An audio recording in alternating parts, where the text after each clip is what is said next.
Stand up right now if you're physically capable. Go ahead, I'll wait while you get to your feet.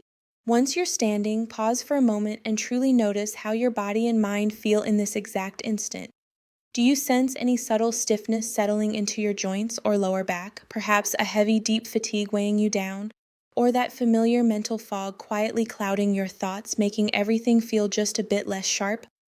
Here's an important truth many older adults overlook, downplay, or accept as inevitable. The mild cognitive slowing you're experiencing, the small memory slips, difficulty finding the right word, or that overall sense of mental dullness may not be an unavoidable or truly normal part of aging. Far too many people quietly accept it as permanent and unstoppable, but that's often not the full story. Let me share a surprising, frequently ignored fact.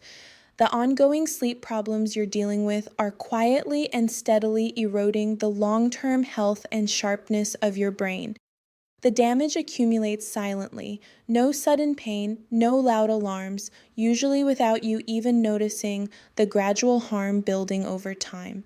What if I told you directly that the single biggest hidden culprit damaging brain health in so many older adults isn't excessive sugar, isn't just years of accumulated stress, and isn't primarily genetics, but something far more common, everyday, and completely within your power to improve: your sleep habits, routines, and daily patterns? I'm Doctor, and for more than 20 years, I've dedicated my career and clinical research to the profound connection between sleep and sustained brain health, especially as we age. In my practice, the same troubling pattern appears repeatedly. Older adults arrive feeling anxious, often genuinely frightened, convinced they're increasing memory lapses, growing irritability or short temper, or moments of confusion are simply unavoidable signs of aging that everyone must eventually accept. Yet, in a surprisingly large number of cases, when we examine the full picture, the true root cause is something far more fixable, treatable, and manageable: the quality of their sleep, or more precisely, how consistently they've been missing reliable, high-quality, deeply restorative sleep night after night. Much of the sleep advice people have followed for years, and much of what still appears in standard recommendations today, is unfortunately incomplete. It overlooks several critical factors that truly determine sleep quality. Genuine sleep quality isn't mainly about the number of hours spent in bed. In reality, sleep is the single most essential, non-negotiable period each day when your brain performs vital behind-the-scenes maintenance and renewal. It actively clears harmful metabolic waste and toxic proteins, such as beta amyloid linked to cognitive decline, that build up during wakefulness. It consolidates and strengthens new memories and skills acquired that day. It repairs tired or damaged neural connections, and it resets emotional centers to restore balance, calm, and resilience for the next day. When sleep is repeatedly interrupted, fragmented, shallow, or lacking depth, even if total time in bed seems enough, the brain is almost always the first organ to display the damage, decline, and reduced performance. From a solid clinical and neuroscientific perspective, the suprachiasmatic nucleus, SCN, your brain's master circadian clock in the hypothalamus, depends heavily on consistent, reliable timing cues from daily habits and environment to stay aligned and perform optimally.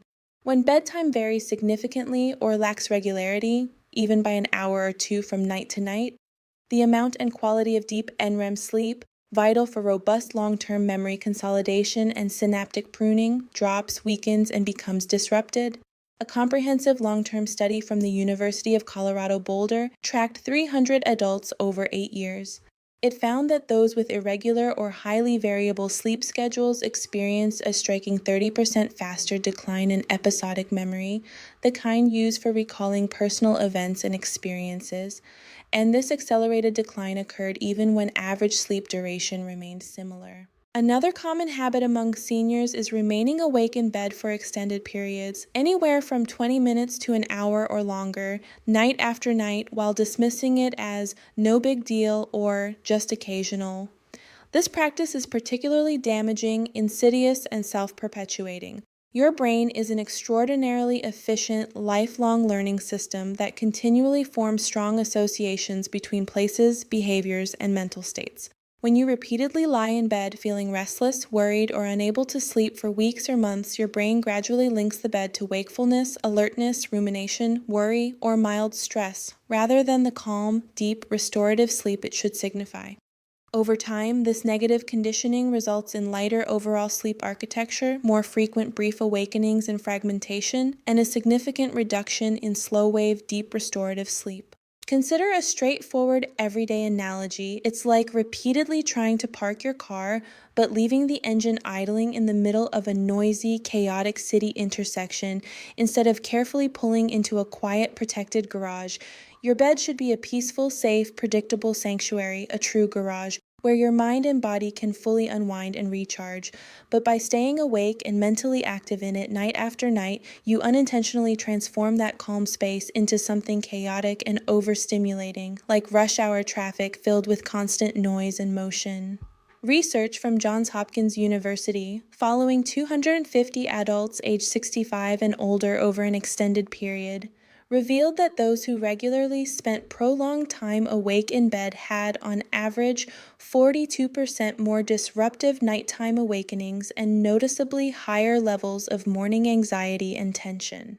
The gradual buildup includes steadily worsening daytime brain fog, persistent irritability or quick temper, diminished emotional recovery, and even the onset or intensification of anxiety, even in those who previously experienced little of it. Picture your brain as a large absorbent sponge throughout your waking hours. It requires sufficient wakefulness pressure from extended active periods to be fully cleared, cleaned, and refreshed during sleep. When you shorten that daytime buildup by going to bed much too early, the nighttime processes of detoxification, repair, and memory strengthening can occur as completely or effectively. Detailed polysomnography studies from the University of Michigan showed that seniors with very early bedtimes, often 8 p.m. or earlier, had REM sleep cycles approximately 20% shorter on average, even when spending 9 to 10 hours in bed attempting to rest. This timing mismatch frequently appears as, and is mistakenly attributed to, early signs of cognitive decline or mild cognitive impairment. The encouraging news is that in most instances, this issue is largely reversible through steady, intentional adjustments to bedtime habits. Additionally, controlled research from Stanford University demonstrated that even moderate ambient light at night in adults aged 65 and older could suppress melatonin production by up to 50%. This suppression resulted in lighter, less efficient sleep stages, reduced next-day memory formation and retention, and modest but detectable declines in executive function. Too many seniors underestimate the long-term impact of this subtle environmental factor, largely because the brain offers no dramatic or painful alerts when melatonin remains consistently suppressed. The cognitive and emotional consequences accumulate slowly and quietly over months and years, making the connection to poor sleep habits difficult to recognize in real time. Let me share Harold's story, a 68-year-old man who progressively shifted his bedtime earlier and earlier, eventually settling on 7 p.m., believing more time horizontal would deliver better rest, faster recovery, and increased daytime energy. Instead, the opposite occurred. He woke fully alert at 3 a.m. every night, unable to return to sleep, lying frustrated and staring at the ceiling for hours. Later neuropsychological testing revealed mild but evident declines in short-term recall and working memory. He had also relied on low-dose sleep medication nightly for years, though its effectiveness had faded. Together, we established a strict, non-negotiable morning wake-up time, regardless of sleep quantity, significantly reduced nighttime light exposure, especially from screens and hallway lights, and gradually delayed bedtime by 15 minutes every few nights. Harold's deep sleep percentage increased by an impressive 35% according to his sleep tracker. Within just 8 weeks of consistent effort, his word recall and list learning scores rose from 1520 to 1920. The heavy morning brain fog that plagued him for years disappeared entirely, and his daytime mood shifted to calm, patient, and positive. The rest protocol effectively reactivated his brain's natural repair and regulation processes. At the core of the rest protocol is rhythm, establishing and adhering to a fixed wake-up time every single day. Commit firmly to rising and getting out of bed at precisely the same time each morning, no matter how poorly or briefly you slept the previous night. Next is stimulus control, a well-established behavioral sleep technique. If you're awake in bed for more than 20-30 minutes at any point during the night, and sleep refuses to come despite relaxation attempts, get up quietly, keep lights very dim, using a small red or amber light for safety if necessary, and engage in something truly boring and non-stimulating, such as reading dull pages from an uninteresting book, listening to calm, non-narrative sounds, gentle nature recordings, or soft instrumental music, or simply sitting quietly in another room. The goal is to retrain your brain to associate your bed and bedroom strongly with rest, relaxation, drowsiness, and deep sleep, not with wakefulness, overthinking, or anxiety. Johns Hopkins studies showed this approach reduces average nighttime awakenings by about 42% in seniors within 6 weeks of consistent application. Then comes timing, the third pillar. Aim for a bedtime window typically between 9:30 p.m. and 10:30 p.m. for most older adults, with minor adjustments for your natural chronotype or schedule, but this range is supported by solid evidence. If your current bedtime is much earlier, such as 7:30 or 8 p.m., shift it later gradually in 15-minute increments every few nights until you achieve better biological alignment. Finally, intentionally minimize nighttime light exposure and discuss any current sleep medications thoroughly with your doctor.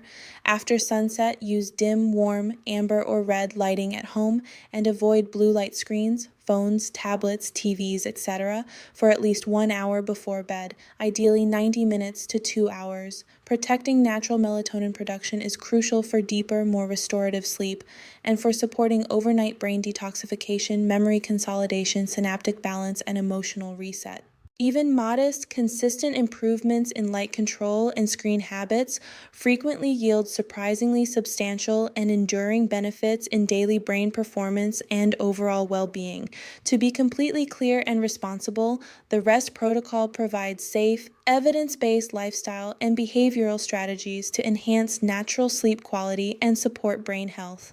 It is not a medical cure, treatment, reversal, or preventive measure for diagnosed conditions such as dementia, Alzheimer's disease, vascular cognitive impairment, Lewy body disease, frontotemporal dementia, or other serious progressive neurological disorders. Never discontinue, alter, or adjust any prescribed medications, sleep aids, antidepressants, blood pressure medications, cognitive enhancers, etc., without full consultation and approval from your physician or neurologist. If you have untreated obstructive sleep apnea, serious heart conditions such as congestive heart failure, recent heart attack, or arrhythmias, severe untreated depression, bipolar disorder, restless leg syndrome, chronic pain that disrupts sleep, or other significant medical or psychiatric conditions, consult your doctor, a sleep specialist, or the appropriate expert before implementing major sleep routine changes.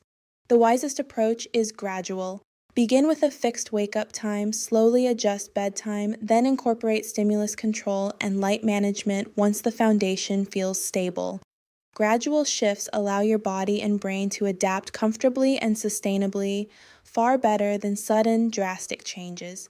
These steps are low risk, generally safe for most older adults when implemented thoughtfully, and supported by robust peer-reviewed evidence demonstrating genuine improvements in sleep quality, cognitive function, and brain health with aging. My personal challenge to you today is straightforward. Choose just one element of the REST protocol, perhaps committing to a fixed wake-up time, including weekends, gradually shifting bedtime toward 9:30–10:30 p.m., reducing evening light exposure, or using stimulus control when lying awake too long in bed, and follow it faithfully for the next 30 days without exception. Each day, jot a brief note about how your mental clarity, mood stability, and memory reliability feel compared to before. After those 30 days, return here and share openly in the comments. What went well, what was challenging, and any changes, large or small, you noticed in brain function, energy, mood, or sharpness. Your genuine experiences can inspire, encourage, and foster hope and connection for others facing similar struggles, while reinforcing your own commitment. Your brain has faithfully supported you through decades of life's ups and downs, joys, hardships, successes, setbacks, quiet victories, everything. It has served as your companion, problem solver, memory keeper, and emotional anchor. It deserves far more than to be dismissed as just old age, when much of the decline may actually stem from correctable sleep issues rather than irreversible aging. The empowering truth is that you can take practical, science-backed steps right now to achieve sharper memory, improved focus, greater emotional steadiness, and renewed mental energy, all through careful, consistent enhancements to your sleep habits. The overlooked reality persists. Poor, inconsistent, low-quality sleep, not merely sugar consumption, not chronic stress and isolation, not primarily genetics, is quietly accelerating brain function decline every day, often without pain or obvious signals. Over more than 20 years in senior brain health and sleep research and clinical practice, I've observed this preventable pattern recur in hundreds upon hundreds of patients. Memory issues, irritability, confusion, word-finding difficulties, daytime fatigue, and diminished resilience frequently arise from chronic sleep disruptions and suboptimal sleep patterns rather than aging alone. Sleep functions as active nightly brain maintenance, clearing toxins, storing memories, repairing connections, and resetting emotions. When quality declines, the brain bears the heaviest burden first and most profoundly. The truth so many continue to overlook, undervalue, or miss is this. Poor, disrupted, inconsistent, or low-quality sleep habits, not excessive sugar over the years, not chronic stress by itself, not mainly genetic factors, are quietly and steadily damaging and hastening brain function decline every day, often without pain, without clear warnings, and without the connection becoming obvious immediately. After more than 2 decades centered on senior brain health and sleep science in research and clinical work, I've seen this same avoidable pattern emerge countless times in hundreds of patients. Memory lapses, heightened irritability or emotional reactivity, increasing confusion or word-finding challenges, persistent daytime fatigue, and reduced mental resilience commonly result from chronic sleep disruptions and less than optimal sleep structure, rather than unavoidable aging alone. Sleep is far more than passive rest. It's the essential, active nightly phase when your brain manages critical housekeeping, clearing accumulated toxic metabolic waste, consolidating and strengthening new memories for long-term storage, performing microscopic repairs to damaged or weakened neural pathways, and resetting your emotional equilibrium and limbic system for improved stability and flexibility ahead. When sleep quality repeatedly diminishes, fragments, or becomes shallower, your brain invariably suffers the most severe consequences first and most intensely, often long before other organs display clear signs. Thank you sincerely from my heart for taking the time to watch, listen to, or read this entire message. It means a great deal that you invested this time in learning about something so vital to your long-term well-being. Feel entirely free and encouraged to share your current age in the comments. It helps build community understanding. Or simply write foggy if that captures how your thinking or energy has felt lately. Or type I'm in if you're ready and motivated to begin at least one small, practical rest change tonight or tomorrow. Enhancing and safeguarding your sleep is one of the kindest, most powerful, accessible, and meaningful actions you can take for your mind's long-term health, sharpness, and vitality. I truly appreciate you being here with me today, and I look forward to hearing from you soon, whether a brain-restored note, your 30-day update, or a brief comment on how this resonated. Take excellent care of yourself and your sleep until next time. One final gentle reminder as we conclude, the rest protocol changes are deliberately approachable, sustainable, and forgiving. You don't need to overhaul your entire life at once. Attempting everything simultaneously often leads to feeling overwhelmed and rapid burnout. That's precisely why the protocol stresses beginning with just one pillar, rhythm as the strongest and most foundational element, since a consistent wake-up time establishes a reliable anchor for everything else to build upon. Once that anchor is firm, the other adjustments, bedtime timing, stimulus control, light management, become significantly easier and more effective. Many people report that the first week or two feels a little strange, perhaps waking at the new fixed time, feeling groggy after limited sleep, or resisting the urge to nap, ideally avoided to preserve strong nighttime sleep drive. These temporary discomforts are normal indicators that your internal clock and sleep pressure systems are recalibrating. They nearly always diminish within 7 to 14 days as consistency grows and your circadian rhythm strengthens. If you encounter persistent difficulties such as extreme daytime sleepiness after weeks of effort, or a partner noting loud snoring, gasping, frequent leg movements waking you, or other signs suggesting a possible underlying sleep disorder, please don't delay seeking professional help. A sleep study, polysomnography, or consultation with a board-certified sleep medicine specialist can identify treatable conditions like sleep apnea, periodic limb movement disorder, or others that behavioral changes alone may not completely resolve. Addressing those fundamental issues first often accelerates and amplifies the rest protocol's benefits. For most situations where accumulated poor sleep habits, rather than a major undiagnosed medical sleep disorder, are the primary concern, the strength of this approach lies in its simplicity and empowerment. No expensive devices, unusual supplements, or complex routines required. What truly counts is consistency, patience, and prioritizing sleep on the same level as eating well, staying active, and nurturing relationships. Sleep is not a luxury or optional extra. It's the foundation that enables every other aspect of life to function at its best. As you proceed with your selected single change over the next 30 days, approach it with curiosity rather than perfectionism. Observe what occurs when you maintain your wake-up time even after a difficult night. Notice how energy, mood, and mental clarity shift, even subtly, when you reduce evening screens and bright lights. See if leaving the bed after 20-30 minutes awake reduces the time needed to fall back asleep upon returning. These small personal insights are tremendously powerful. They transform abstract science into tangible, lived evidence that your efforts are producing results.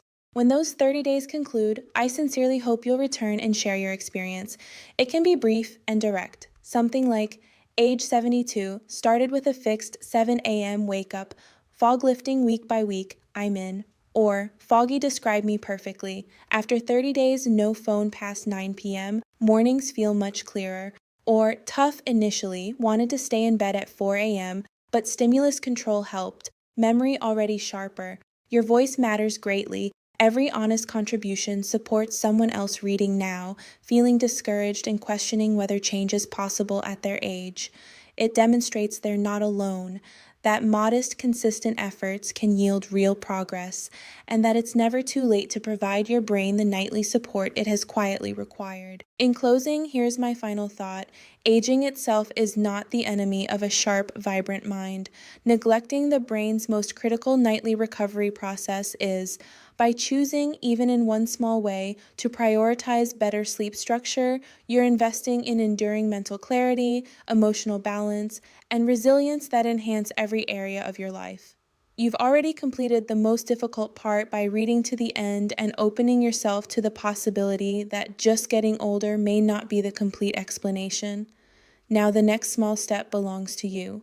Select your one rest element tonight, commit to beginning tomorrow morning, track it gently for 30 days, then come back and tell us how it went. Your clearer-minded future self awaits on the other side of that consistency. Thank you again for your time, your attention, and your willingness to consider a fresh perspective on brain health. Sleep well, live sharply, and I look forward to hearing from you. Until next time, take good care.